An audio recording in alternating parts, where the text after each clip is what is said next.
So you are an endurance athlete, a triathlete, a cyclist, a long distance runner, and you decided that you want to try this new thing that is trending all across the globe, HYROX. But HYROX involves more than just having a big aerobic engine. You need to be able to do functional movements under high intensity, burpees, wall balls, sled pulls, sled pushes, and so on. So in this video, I will lay out the key differences between endurance sports and HYROX. Using that template, I will give you 6 actionable tips that you can use for your transfer from more endurance sports towards HYROX. All right, let's get into it.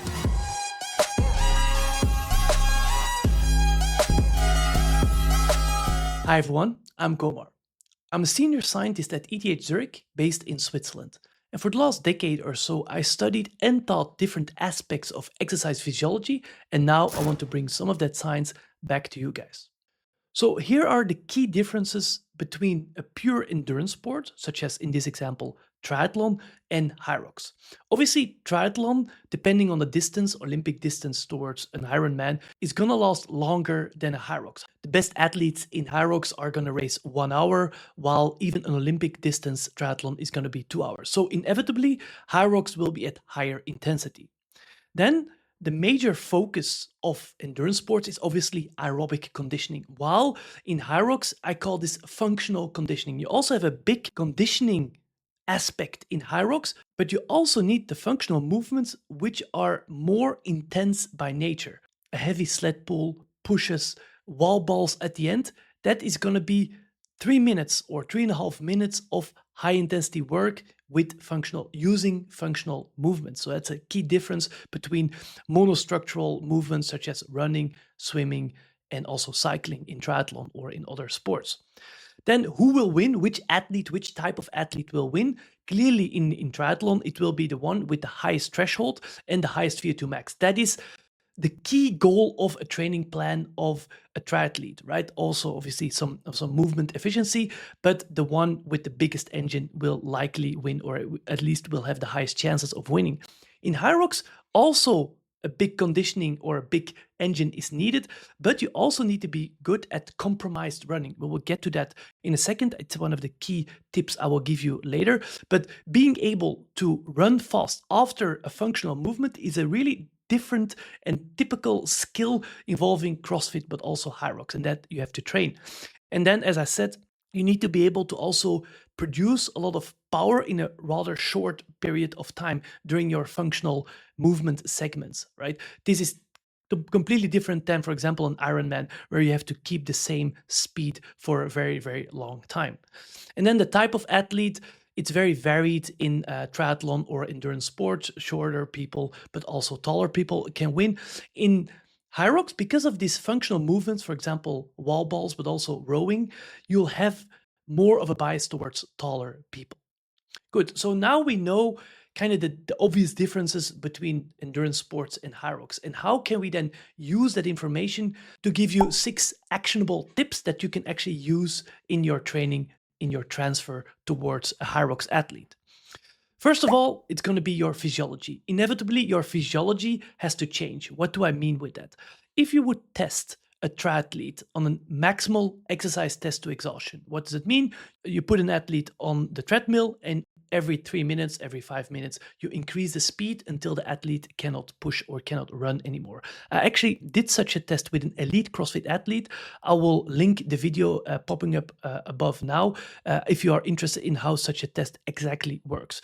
But here I just plotted hypothetically the lactate curve compared to the speed. And in the beginning, the lactate stays very low because it is purely aerobic. The energy that is produced during the low intensity running, like 8 kilometers an hour, 12 kilometers an hour, is going to be 90% or 95% aerobic because his or her aerobic efficiency is very high. And there's not much lactate production because remember, lactate is produced by the anaerobic glycolysis, by the anaerobic breakdown of carbohydrates, of glucose. But once you push the athlete towards 18, 20 higher kilometer an hour, there will be an increase in lactate because the aerobic energy production is insufficient to provide enough energy. So that's very typical, very basic exercise physiology.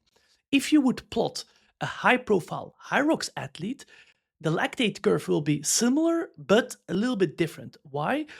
because that type of athlete needs to be able to also produce energy from anaerobic sources. As I said, during the wall balls or during a heavy sled push, it cannot be all aerobically, right? So you'll have to train also that part of the metabolism. While for an endurance cyclist or a triathlete, this is much less important. So you see that a HYROX athlete will probably not run as long as a triathlete, but can push his or her lactate higher because he or she has more shifted towards anaerobic metabolism. Maybe you remember from biology at high school or whatever CrossFit level 1 you took that if you want to produce energy, ATP, right, to produce energy for the muscle or convert chemical energy, food, into mechanical energy, movement, there are different energy systems involved. And you have the high power production energy system, such as the CP system, the creatine phosphate system, when you do, for example, a high jump, but also the anaerobic glycolysis or the aerobic glycolysis. It's a difficult name to point towards the breakdown of carbohydrates towards energy, right? So you can do this aerobically with oxygen and without. And then you also have the fat oxidation, which produces the least amount of power, but you can sustain that for a very long time. And obviously, when you look at those energy systems, it will be highly developed. Certainly, the lipolysis and the aerobic glycolysis will be highly developed in a triathlete, also in a HYROX athlete, but you will also have a part in the HYROX athlete that is more shifted towards the left, where you have high power production coming from anaerobic sources or from sources where there is no or insufficient oxygen available, right? And the triathlete will have a much less developed anaerobic system compared to the HYROX athlete. So the question is very nice, but how do you train that?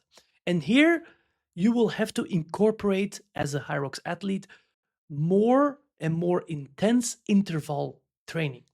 What do I mean with that? You could do a 3-minute on of high power output, where you would do, I will get into that later, functional movements at high intensity for 3 minutes, and then you take a 2-minute or an insufficient break, and then you go again for several intervals. The key here is that you are working at or even above your threshold, because you want to learn or teach the body to also produce energy anaerobically. That's one. And then if you are more of a utilization limited athlete, I have a whole video on the difference between utilization limited athletes and delivery limited athletes. Again, watch that one if you're interested in the differences. The key point here is that endurance athletes who do not have a lot of muscle mass have more of a tendency of being a utilization limited athlete. This means that they can deliver sufficient amount of oxygen towards the working muscles, towards the legs, towards the biceps, but they cannot really use it. They don't have the enzymes, the machinery within the muscle to use that oxygen. So what you want to do is to push the system to the max. For example, a 30-second all-out sprint on the echo bike or on the bike or even running, and then rest a very, very long time. So you're fully rested, and then you go again for a couple of intervals. So again, as the previous interval style, you're going to have to push the system and then rest a sufficient amount of time, instead of doing these very long interval thresholds, intervals, which most triathletes do, whatever 7-minute, 8-minute thresholds.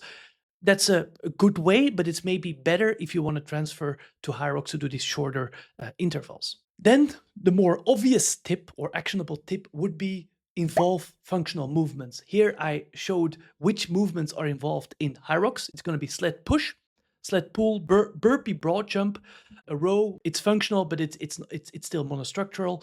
Kettlebell farmer carry, so grip strength, sandbag lunges, and the dreaded wall balls at the end. All right, so that's a really different movements than what you're used to if you are a pure cyclist or a triathlete. So you're gonna have to incorporate those in sufficient amount in your training. Very important. You can do it by focusing on movement efficiency, because movement efficiency is key. I've been watching some HYROX events, and even the absolute pros, the best in the world, when you see their wall ball technique, it's suboptimal, I would say. I mean, they're leaning forward, they're losing energy, and so on. So one key part is when you have never done such movements, make sure you're able to do them in a more efficient way. And a good way to do this is doing EMOMs, where you are working at 6 or 7 RPE, so not super high intensity, but trying to move well. So for example, you do a 20 minutes EMOM where you do every 2 minutes on the minute. So every 2 minutes you go again.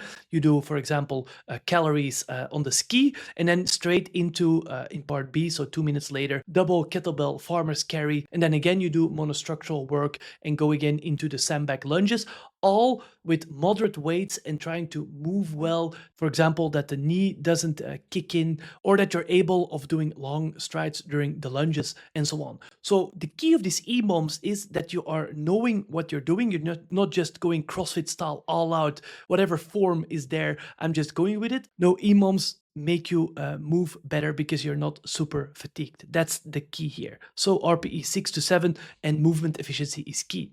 Then when you know what you're doing, you can go more towards the interval style, again using functional movements. What I really like as a training method, and what really helps you to push the pace high and still having this interval style workout, is you put a given time frame, for example 4 minutes, and then you have to do a certain amount of work, and when you finish that work within the 4 minutes, those amount of remaining minutes you have rest. For example, 10 calories on the ski, 20-meter sled push, 20-meter sandbag lunge, and 20-meter burpee broad jump. You're going to push the pace, so you are working 2.5 minutes, maybe even 3 minutes, 1 minute rest, and then you go again. If you push harder, you also have more time to rest. So the goal here is to produce energy for apart from anaerobic sources. As I said from the beginning, that is something you need to change in your physiology. All right, then as a third tip, you'll have to do something that you as an endurance athlete probably have never done before, or at least not really structured, is going to be strength, and more specifically power development. What do I mean with that? So power, from a physics point of view, is going to be the rate at which energy is transferred. And you can think about it as the amount of work done within a given time frame. So for example, you have an 80 kilogram sled and you want to push it as fast as possible in 2 minutes, right? The athlete who can do that the best is going to have the highest power production, not necessarily the strongest athlete. For example, myself, I'm pretty strong. I could, for example, push a sled of 200 kilos 1 meter forward, but I would potentially lose from a HYROX athlete if the goal is to push a 100 kilogram sled 200 meters, because he can produce more power than me while I'm stronger. So this means that power is force applied, so the amount of force you can apply times the velocity, and that's important. This velocity component is one part of the equation of power. So as I said, a HYROX athlete needs to be, on one part, strong. He needs to be able to move 1 or 2 reps at a heavy weight. For example, in this case, lunges. He has to be able to do a heavy lunge. But more importantly, he has to be able to sustain a moderate weight for 2 to 3 minutes, right? So that's the difference between pure strength and power production. A triathlete might have lower fatigability. This means that he or she fatigues less, but because he or she is much less strong, still the power production will be lower at higher repetitions, for example, a 50 or 100 sandbag lunges, as I depicted here in the graph. So that's nice, but again, how do you train that, right? And I try to separate a beginner, so someone who really comes straight from triathlon. He's, for example, a pro triathlete or a very good triathlete and wants to start HYROX. So he's a beginner in strength training, I would say, and certainly functional compound movements, right? And then you have an intermediate who has been training 6 months doing strength. And then you also have an advanced athlete who has been doing a lot of strength training into their, let's say, endurance or conditioning program. The beginner is very simple. You have to move light weights, for example, 40 to 50% of your 1RM, pretty slow pace, and getting used to the functional movements, lunges, back squats, front squats, even deadlifts, all movements you have probably never done before. You have to get used to that. Again, movement efficiency is key here. Moving well is the foundation of everything. Then, when you have done this for quite some time, you are becoming an intermediate athlete. And then you want to really develop some strength. You want to go higher weights, 70 to even 95% of your 1 rep max. And you want to do less reps, like 3 to 6 reps, even moving slow, you probably have to move slow because the weight is that heavy, and getting stronger. You will definitely also build some muscle, which is good during those movements. When you got through that level, the intermediate level, you can really think about power development, because that's the key here. You want to be strong, but also have a lot of power. And how do you do that? You want to move moderate weights, like 60 to 70% of your 1RM, again, compound movements, fast and pretty high reps, like 10 to 15 reps. But you want to push the concentric phase. For example, when you stand up in a back squat, maximal contraction velocity. That is how you develop power, right? So first, you want to get used to the movement. Then you want to develop strength, heavy weights, and then you want to maximize speed and power. That is the best way to move through a strength cycle into HYROX. For your interests, if you want me to have a detailed look at your specific training plan, at your personal training plan, how you structure your training days, how much rest you should take, what your specific goals are, how you taper towards a specific competition, I'm doing one-on-one consulting to do exactly that. You can just book a free call, or a 30-minute or a 60-minute call with me. We go over your training plan and I will give you personalized advice. If you are interested in that, just click the link that is in the description. I will also put it on the screen here, and I'm looking forward to talking to some of you. All right, fourth tip. Fourth tip is a very important one. It's going to be compromised running. You'll have to focus on compromised running. Let's dig into why this is so important. Here, I pulled up the nurse data from an elite CrossFit athlete who did an exercise test to exhaustion on the bike. So what does that mean? Again, you push the watts every 3 minutes until the person cannot push anymore, or when she, in this case, was fully exhausted. And what we see here is the muscle oxygenation. So I put the nurse device on her right quadricep, right? The muscle that is moving during cycling. And then we measure, using some algorithms, the amount of oxygen that is within the tissue, like within the local tissue. So that's different than a heart rate monitor. Very nice and elegant way to assess physiology. And you see in the beginning, it slightly goes down, makes sense, right? Because you use the oxygen during exercise. But then at the threshold, at the point of threshold, there is an exponential decrease, because the body or the heart cannot provide sufficient amount of oxygen anymore. And obviously the muscle is still using, or even at an accelerated rate, using oxygen. So there is a decrease in oxygenation until, let's say, the athlete cannot push anymore. And then there is a big rebound, as you can see here on the right side of the graph. So that's very typical, right? What is interesting, I also put a nurse device on her tricep. And the tricep is in the beginning not really working, right? You just hold the handlebars. But then after a while, because she was kind of pushing and she was getting fatigued, she was using her triceps also try to actually push through and try to get the most amount of watts her body could produce. And then you can very interestingly see that really near the end, like 2 minutes or 3 minutes before the end, there's a massive decrease in oxygenation in the tricep, while actually it is not really working that hard, just some contractions.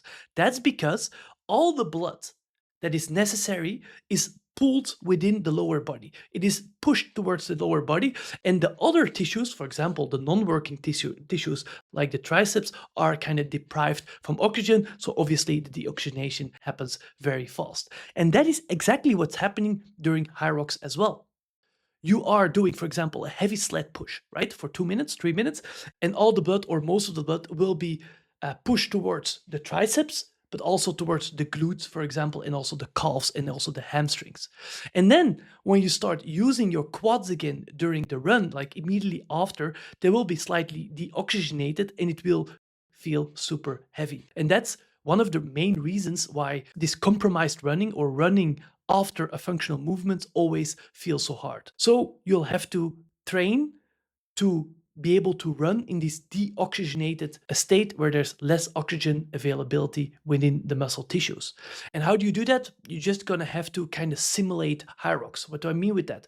You start by deoxygenating the muscles. For example, a 50 wall balls for time, or just a push through 2 sets of wall balls straight into a run. Then you go walking lunges, again, taxing the lower body, and then 800-meter run, sled push, 800-meter run, wall balls, 800-meter run. High intensity, and the goal is to always start the run in a deoxygenated state. So you don't want to start the round with a run. No, you want to start with a functional movement to deoxygenate the muscle, and then you will be able to train your compromised running, obviously. Another way of doing this, and this will be a little bit more advanced when you are used to the functional movements, is, for example, to do 10 powerful movements. For example, 10 power cleans or even squat cleans at a moderate weight, again, 4 times as fast as possible, and then going for a run. And then you rest, so you let the body recover for 2 to 3 minutes, and then you do this again for example, 4 rounds. So that's really this deoxygenation training, as I talked about in the beginning of the video, where you, again, deoxygenate the muscles with, for example, a power clean. This will be mostly the back as well as the glutes, and then go straight into a round. High intensity, something that you're not used to during your typical endurance type training, right? Like a triathlon training or a long distance training. So that's something you definitely have to incorporate. And then the fifth tip will be, practicing your transitions. Obviously, when you do most of the functional movements or the functional workouts I talked about throughout this video, you will have to practice these transitions, right? Maybe an important point here as well is your equipment during the transitions. Most high-profile HYROX athletes use running shoes with like a carbon plate to maximize their running efficiency. But obviously, this will have an effect on the way you can do wall balls or lunges. You'll have to practice the transitions using different equipments, what works best for you. All right. So going from sled pushes straight into the run, going from the run straight into the wall balls. That's also obviously aligned towards compromised running. And then the last one, and that's maybe also overlooked for some, is the nutrition. Because you are working, I mean, the best athletes in the world can do a HYROX sub 1 hour. Most of the evidence states that you or athletes have sufficient amount of glycogen stored to do a 1 hour race, all right? But most people who will be watching this video won't do a HYROX in 1 hour. They will do 1 hour 15 or 1 hour 30 or even 1 hour 45, all right? And then energy availability, carbohydrate availability will be very important. So the goal is to be able to consume 30 to 60 grams of carbohydrates every 45 minutes during the race. And you think, that's quite easy. I just drink some carbohydrate rich drinks and maybe consume one gel. Carbohydrate gel. Yes, that's true. That's absolutely feasible and also possible if you carry your own gel. That's also according to the rules of HYROX. But what some people tend to forget is that the gastric emptying, so the emptying of your stomach, is compromised during high intensity work. So you see here, for example, data from, I think, 89, so very long time ago. You see how fast the stomach is emptied on different modalities, walking or running, and different intensities, going from rest to slow intensity, 28% of VO2 max, to higher intensity, 50 to 70% of VO2 max. At the right side of the graph, running at 75% of your VO2 max, so that's probably below the intensity you will be running at the HYROX, right? Below. The gastric emptying is severely depressed compared to lower intensities, all right? So that's also why some people feel stomach pain and so on during high intensity running or the high intensity sports while consuming carbohydrates. So you have to train the gut, you have to train the system to be able to consume that many carbohydrates during a race, which will improve your performance, right? So simulate HYROX races in the weeks or the months before the actual competition, and also simulate eating during that HYROX. Very important part here. All right, I said a lot in this video. I give you, I think, quite a lot of tips and practical applications. So let's do a little take-home message here for an athlete who wants to move from triathlon to HYROX. First of all, inevitably, there will be a change in physiology. You'll have to train the anaerobic component more than when you were doing triathlon or long distance running or cycling. You'll just have to be able to generate sufficient amount of power over a shorter time window, 3 minutes, 4 minutes of work. That you can do with interval style workouts and even deoxygenation training, where you do super high intensity and then rest for a long period of time, as I said in the beginning of the video. Then you'll have to involve functional movements, preferably in these intervals, right? Become efficient at those movements.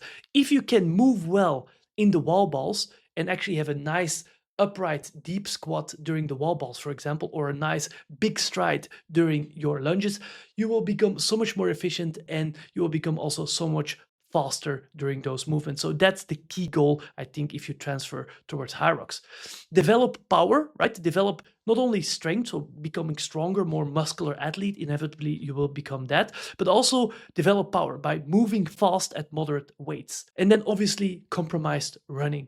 You'll have to deoxygenate, so deplete the muscles from oxygen before you start a run, and do that for several rounds. That's a very good way of trying and testing compromised running, and you have to incorporate that into your interval style workouts. In the beginning, it's super hard. Like, for example, you are a triathlete and you think, man, these 1,000-meter runs, always, I can easily do this in 3:45. I mean, that's my threshold pace, or even below my threshold pace during a triathlon. But then once you incorporate the functional movements, everything feels super hard and you're running at 4:40 at the end of the race, right? So you'll have to train the body to be able to cope with that fatigue.